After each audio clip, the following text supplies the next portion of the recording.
جماعة عاجل ورسميا بقولها لكم من دلوقتي اهو عشان تكونوا عاملين حسابكم. الإقبال هيكون تاريخي الأسبوعين الجايين على العباسية يا فندم. ايه الحكاية بالظبط؟ دي حكاية يا وجع أساطيرهم اللي كانوا وما زالوا بيحلموا يلبسوا تيشيرت النادي الأهلي يوم واحد بس. قولون تعالوا بينا نعرف كل التفاصيل. اهلا بيكم في حلقه جديده والسلام عليكم ورحمه الله وبركاته. صباح سعيد، صباح شريف على جمهورنا العظيم وعلى عائلتنا الفخيمه. اخبار كتيره جدا، تطورات اكتر، مفيش وقت يخبط عينك على عداد اللايكات. يلا نشوف على الحلقه دي اول ساعتين ثلاثه كده 3 4000 لايك. دعم اخواتي الجبار، انا دايما منتظره. وقول لي رايك تحت في التعليقات. ان كان زيزو بيعرض خدماته على النادي الاهلي، موافق على ان زيزو يكون لاعب بتيشيرت النادي الاهلي في يناير الحالي او الصيف اللي جاي، ولا شايف انها صفقه هتكون ضررها اكتر من منافعها؟ قول لي رايك في التعليقات ونبدا. قبل اي حاجه ونقول بسم الله ونزيد النبي صلاه والعمل يستمر بدون توقف. يبقى على خير. النهارده النادي الاهلي بيواصل استعداداته بشكل مستمر على طول اليوم التالي لمباراه فاركو امبارح، استعدادا طبعا لضيق الوقت الكبير جدا يا جماعه لمباراه نادي بيراميدز يوم الاحد اللي جاي في تمام الساعه 7 مساء في الجوله العاشره من عمر الدوري المصري على استاد القاهره الدولي. لكن الضربه الاكبر لمارسيل كولر هو تشخيص وسام ابو علي امبارح مساء للاشاعات اللي طلعت نتيجتها ان وسام عنده شد، وللاسف بنسبه 99% هيكون غايب عن مباراه فريق بيراميدز. عشان كده في استعجال لصفقه هنتكلم عنها في الجزء الخاص بالصفقات، لعل وعسى انها تكون جاهزه وموجوده معانا قبل مباراه بيراميدز يوم الاحد اللي جاي ان شاء الله. وسؤال اخير قبل ما نروح للتصريحات اللي بعد كده، هل فعلا النادي الاهلي وسط مهازل التحكيم اللي احنا بنشوفها في ماتشاته هيسكت ومش هيطالب بحكام اجانب قبل مباراه بيراميدز اللي جاي؟ يعني اعتقد سواء بقى اخبار ان النادي الاهلي هيطالب، بيراميدز بيفكر، يعني احنا دخلنا في وقت ضيق جدا، وعلى عكس قوانين اتحاد الكوره ان انت لو عايز حكام اجانب المفروض كنت طلبتها بدري عن كده. هل النادي الاهلي يتحرك؟ هل ممكن يكون في استثناءات للجزئيه دي؟ هنتابع وهنشوف. ولكن تعالوا لرد امبارح جه على السوشيال ميديا عمل يعني حاله جدل كبيره جدا من احد اعضاء مجلس اداره النادي الاهلي في الرد على احد الانتقادات موجهه للاداره بعد طبعا تذبذب مستوى الفريق الاول خلال الماتشات اللي فاتت. الكلام عن مين؟ الكلام عن الاستاذ محمد الجرحي عضو مجلس اداره النادي الاهلي المحترم واللي بكن له احترام وتقدير كبير جدا، في الرد على بوست احد طبعا الشخصيات الشهيره على السوشيال ميديا في انه بيتهم مجلس اداره النادي الاهلي انه فاشل، وبيتوارى بفشله ده ورا الانجازات اللي اتحققت خلال السنين اللي فاتت. فما كان الا من الاستاذ محمد الجرحي دخل يرد على البوست ده بتعليق كتب فيه التالي: ممكن اعرف ايه مسمى او تعريف الفشل بالنسبه لكم؟ هل ينفع ان مجلس اداره النادي الاهلي الحالي مع الفريق الاول خلال اخر 5 سنين متاهلين لنهائي دوري ابطال افريقيا خدنا 4 القاب، كاس عالم للانديه، برونزيات، لعبنا في كاس العالم للانديه مسماها القديم بمسماها الجديد الانتركونتيننتال، بنستعد ان احنا نلعب في بطوله العام الحالي في شهر 5 اللي جاي ان شاء الله. ايه هو مسمى الفشل بالنسبه لكم؟ طبعا التعليق ده يعني عمل حاله جدل كبيره جدا، وخلينا يا جماعه كالعاده بندي لكل حد حقه عشان بس ايه دايما كل حاجه عندنا هنا بنحاول نوزنها بميزان العدل. اولا كده يا جماعه، اي حد بيتكلم عن ان مجلس اداره النادي الاهلي فاشل في الوقت الحالي يكيل بمكيالين، وللاسف الظروف الوقتيه بتعميه عن ان هو يقيس الامور بشكل منطقي. مفيش حد ابدا يقدر يتكلم عن ان مجلس اداره النادي الاهلي الحالي فاشل وسط الانجازات اللي حققها على مدار السنين اللي فاتت. ولكن خليني ارد على حضرتك يا استاذ محمد في النقطه دي، بعيدا عن مسمى الفشل اللي لا ينطبق على مجلس اداره النادي الاهلي الحالي، ولكن اللي ينطبق علينا في الموقف اللي احنا بنعيشه دلوقتي عدم ادراك للمتغيرات الكتيره اللي بنمر بيها على مدار الكام شهر اللي فاتوا دول. انا عايز اقول لحضرتك على حاجه يا استاذ محمد، اتفرجت على صفحه نادي فاركو امبارح، اتفرجت على التحفيل اللي معمول على النادي الاهلي، اتفرجت على السف والتريقه اللي بتحصل، هل ده ما حرقش دم حضرتك كمشجع درجه ثالثه للنادي الاهلي؟ وانا عارف ده كويس، كلام بقى بعيدا عن الاداره وبعيدا عن نقد ما اعرفش ايه، انا بكلمك انت كمشجع. هل اوضاع الفريق الحاليه اللي بنمر بيها دي حضرتك مش شايف انها محتاجه متغيرات كتيره جدا لابد من سرعه التعامل معاها؟ وهو ده اللي احنا بنتكلم فيه بقالنا كام شهر، عشان ما نشوفش ان النادي الاهلي مطمع للانديه منتصف الجدول وانه يكون في المتناول. اعتقد ان التوضيح ما بين الفشل وما بين عدم الادراك اعتقد ان هو كده بقى واضح بشكل كويس. فكر وحضرتك رد كمشجع على الكلام اللي احنا بنتكلم فيه كمشجعين للنادي الاهلي. والشيء بالشيء يذكر. تعال اضرب لحضرتك مثال حي بيحصل النهارده باعلان رسمي من الجانب الاخر من العالم وتحديدا من انجلترا، في اعلان رسمي تاريخي بيحصل لاول مره في تاريخ المحترفين المصريين. النهارده يا جماعه وبعد سنه ونص بالتمام والكمال من الجلدايه بتاعه رضا عمر مرموش عبد العال متخيل كابتن هجاص لما طلع من سنه ونص يقول عمر مرموش ايه يا جماعه؟ عمر مرموش ده فنكوش. النهارده ورسميا نادي مانشستر سيتي بيعلن التعاقد مع عمر مرموش بمجموعه من الارقام القياسيه اللي هتكتب باسم اللاعب، وهو لسه بيخطي خطواته الاولى مع نادي مانشستر ما شاء الله. النهارده عمر مرموش بيكون اغلى لاعب مصري في التاريخ بعد ما محمد صلاح انتقل لنادي ليفربول بقيمه 42 مليون يورو. مرموش بيكون النهارده بيسجل قيمه 75 مليون يورو رغم ان قيمته على ترانسفير ماركت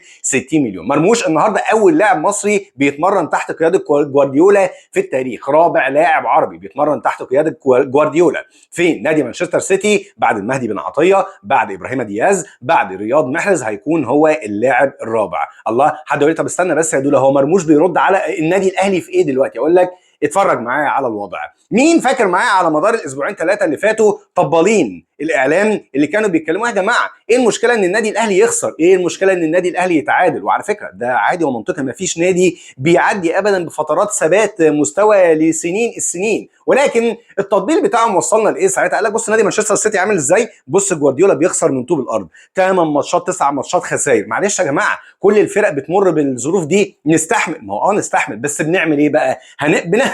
بنفس المثال اللي انتوا ضربتوه نعمل زي مانشستر سيتي. مانشستر عرف ودرس النواقص والمشاكل اللي موجوده عنده، سكت قال لك لا انا عندي ازمات لا اتعامل معاها، وحط اهدافه لدرجه ان قبل ما يناير بينتهي تعاقد مع 3 صفقات وبيقولوا لسه في 2 تانيين جايين في السكه. مانشستر سيتي عارف ان سوق الانتقالات بتاعت يناير بيكون من الصعب لكن مش من المستحيل ان انديه تسيب لك النجوم بتاعتها، عشان كده تعاملوا بحسابات نقديه ازيد شويه عن قيمه الصفقات. على سبيل المثال زي ما قلت لك كده مرموش ب 60 تعاقدوا معاه ب 75 مليون لانهم عارفين التحديات اللي بتقابلهم في سوق يناير، عشان كده دخلوا عملوا حسابهم خلصوا. مفيش بيطلع على قناه نادي مانشستر سيتي بيقول لك الفريق كويس، الفريق مش محتاج صفقات. الرساله وصلت يا استاذ محمد، احنا كنادي ما عندناش اي مشكله ان احنا نكون على الحلوه والمره معاه، لكن في نفس الوقت مستنيين ومحتاجين نشوف تخطيط صح لمصلحه الفريق وللنواقص اللي موجوده فيه. لكن تعالى بقى قبل ما نروح لجديد الصفقات الاجنبيه نتوقف مع فقره 5 ضحك وفرفشه باخبار عاجله جدا النهارده ويا وجع الجلسات العاجله. النهارده نادي الزمالك وجمهوره صحوا على اخبار مفاجاه جدا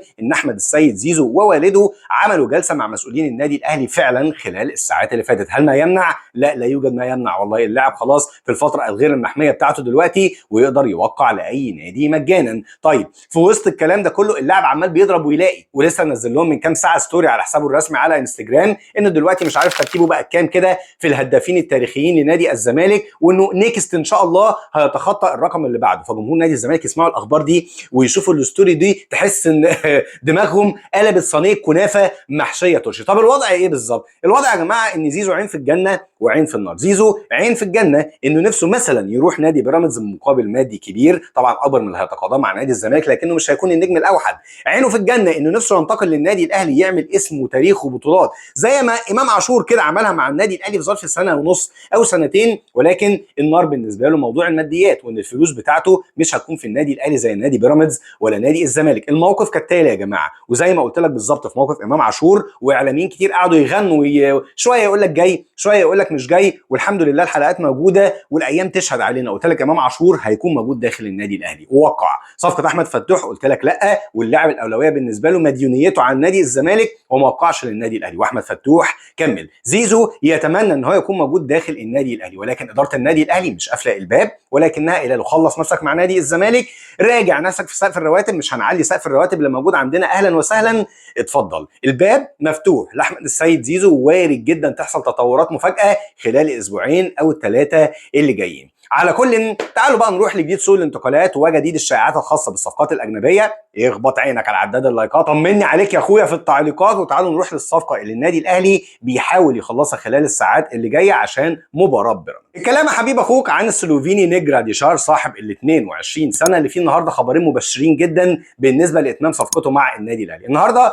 الاعلام السلوفيني بيتكلم عن ان اللاعب كان بيعمل كشف النهارده مبدئي في سلوفينيا هناك استعدادا لخطوته وسفره لعمل الكشف الطبي النهائي مع ناديه الجديد، وكان النهارده موجود مع مسؤولين من النادي اللي المفترض هينتقل لدون الكشف عن اسم النادي، في حين ان معظم التقارير الثانيه بتنفي التقرير اللي انا كلمتك عنه امبارح واللي قلت ان انا مش مصدق الارقام اللي اتذكرت فيه على موضوع ال 2 مليون دولار او فيما يزيد، وراتب اللاعب اللي بيزيد عن المليون دولار. النهارده معظم التقارير بتتكلم عن ان الصفقه مش هتتخطى عتبه ال1.2 مليون يورو، على ان راتب اللاعب هيكون 600 الف دولار، بيزيدوا 100 الف دولار من موسم للتاني، والارقام منطقيه جدا في ظل ان احنا عندنا وسام ابو علي لما جه ووقع مع النادي الاهلي كان بنفس القيمه تقريبا. ان كانت دي اخبار مبشره جدا على مستوى صفقه الهجوم، طيب ايه بقى جديد الصفقه الثانيه، صفقه الجناح المهاجم، وايه اللي بيحصل فيها؟ حاليا قدام النادي الاهلي اسمين لا ثالث ليهم حتى هذه اللحظه. ركز معايا بالمعلومات اللي انا جاي لك بيها دي. طبعا الكلام اولا عن ايفرتون دا سيلفا اللاعب البرازيلي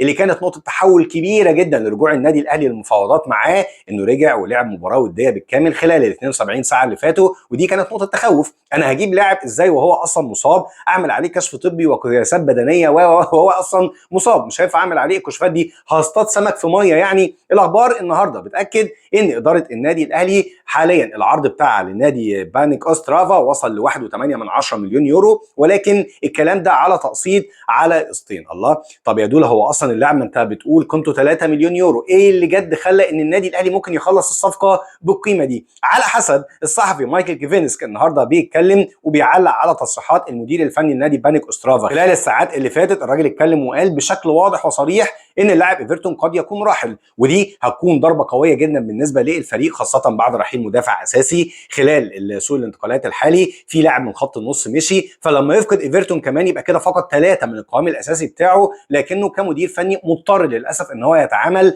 مع المتغيرات الحاليه. الصفقه لو تمت بالشكل ده على حسب روايه الصحفي انها هتكون صفقه رابحه بالنسبه للنادي التشيكي اللي كان مشتري اللاعب فقط من سنه ونص ب1 مليون يورو فقط. طيب هل النادي الاهلي حاطط خطه بديله؟ حاطط خطه بديله تحسبا لان الصفقه دي ممكن تفشل لاي سبب من الاسباب، وهو اللاعب اللي اتكلمنا عنه يمكن من 10 ايام والاخبار رجعت تتكلم عنه النهارده مره ثانيه، وبايه؟ تصريحات رسميه من سويسرا ومن النادي المالك للاعب ذات نفسه. وركز معايا، دي التصريحات مش طالعه من اي حد. كلام عن اللاعب ديريك كوتيسا الجناح السويسري صاحب الاصول الافريقيه، صاحب ال 27 سنه، لاعب نادي سيرفي جنيف. النهارده الاخبار بتاكد ان في ما زال اهتمام قوي جدا من النادي الاهلي للحصول على خدمات اللاعب. الاخبار دي محليه ولا اجنبيه يا دوله؟ لا، دلوقتي احنا بنتكلم في الاخبار المحليه. الاخبار بتقول ان النادي الاهلي حاليا عارض على اداره النادي السويسري 400 الف دولار للحصول على خدمات اللاعب وشراء باقي العقد اللي فاضل فيه حوالي 6 شهور دلوقتي. الله، طيب ايه المشاكل؟ كالعاده بعرض لك الصوره كامله.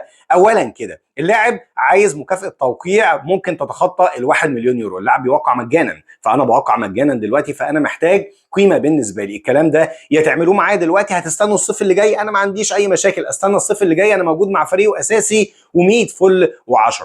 النقطه الثانيه والمهمه ان اللاعب عايز راتب 2 مليون دولار، رغم ان راتبه اصلا مع نادي سيرفي جنيف في الوقت الحالي بعيد تماما عن القيمه دي. الله، طب ايه اللي خليه طالب القيمه دي من النادي الاهلي؟ ببساطه نادي الفتح السعودي لما كان عرض عليه في شهر 8 اللي فات ان هو ينتقل ليه، لكن نادي سيرفي جنيف وقتها كان طالب 3 مليون يورو، عشان كده صرفوا النظر عن الصفقه، كانوا عارضين على اللاعب فعلا قيمه 2 مليون يورو، عشان كده اللاعب شايف ان هو ده الديفولت دلوقتي للانتقال للمنطقه العربيه او الافريقيه. النقطه الثالثه والاهم والمشكله الاكبر بتصريحات من المدير الفني لنادي سيرفي جنيف، والنقطه اللي انا كلمتك فيها من اول يوم اتكلمنا فيها عن اللاعب ده، وهو للاسف رينيه فايلر. مين فاكر معايا من 10 ايام وينزل يقول لي حصل يا دوله في التعليقات لما قلت لك ان فايلر زي ما كان قبل كده حجر عسره بالنسبه لانتقال اللاعب، كان اسمه كريس بيديا وقتها للنادي الاهلي، مين يضمن انه ما يرجعش يعرف الصفقه مره ثانيه؟ النهارده ورسميا رينيه فايلر طلع صحيفه بليك السويسريه زي ما بعرض عليك كده دلوقتي بيتكلم عن انتقال اللاعب للنادي الاهلي. رينيه فايلر المدير الرياضي لنادي سيرفي جنيف اكد ان اللاعب اساسي بالنسبه لهم ولا تفريط فيه الا لو اتقدم للنادي عرض لا يمكن رفضه. طب بكام يا عم رينيه فايلر العرض لا يمكن رفضه ده؟ الراجل ساب الموضوع مفتوح تماما بالنسبه للرقم، ولكن لما اتسال هل انت بتمانع انتقاله للنادي الاهلي لتجارب سابقه ليك مع النادي الاهلي، رد واضح وصريح: انا بوجودي في نادي سيرفي جنيف دلوقتي انا بشوف اللي في مصلحه النادي، انا لا بعمل افعال انتقاميه ولا ضد نادي انا كنت بدرب فيه قبل كده ولا كل الكلام ده، في انتظار عرض مناسب هنبتدي نتناقش في العرض. وده كان رد فايلر بشكل واضح النهارده على انتقال كوتيسا للنادي الاهلي. طب فايلر بيحلل البضاعه يعني هل اللاعب مثلا مش مهم بالنسبه لهم عشان كده مثلا بيقول لك لا والله اللاعب كويس ومهم بالنسبه لنا؟ الحقيقه يا جماعه ان فايلر ما بيبالغش. كوتيسا هو الجناح الاساسي بالنسبه لنادي سيرفيس جنيف، وعلى مدار اخر 15 مباراه بيشارك اساسي طول المباراه بالكامل، واخر مباراه قام فيها بدور البديل ويمكن ما اتكررتش بعدها لفتره طويله كانت مباراه في شهر 9 اللي فات